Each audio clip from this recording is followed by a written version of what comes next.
The recent revelation about Kitty Duterte, a daughter of former Philippine President Rodrigo Duterte, allegedly holding a US passport at The Hague, has sparked widespread curiosity and debate. This development has raised questions about dual citizenship, political implications, and public perception. Let's dive into the details and explore the broader context of this controversy. Ang issue ng US passport ni Kitty Duterte ay nagdulot ng iba't ibang reaksyon mula sa publiko.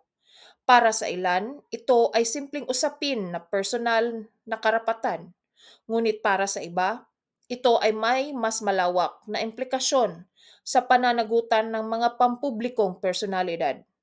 Ang dual citizenship ay maaaring magdala ng mga benepisyo, ngunit maaari rin itong magdulot ng mga tanong tungkol sa katapatan sa bansa, lalo na kung ang individual ay may koneksyon sa politika. Sa kasalukuyan, ang kontrobersiya ay patuloy na pinag-uusapan na may mga tao na naghahanap ng mas malinaw na sagot tungkol sa legalidad at etikal na aspeto ng isyung ito.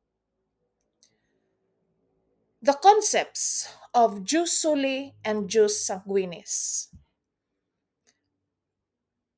These are central to understanding citizenship laws. Jus soli, or right of soil, grants citizenship based on the place of birth. For example, if Kitty Duterte were born in the United States, she qualifies for US citizenship under this principle.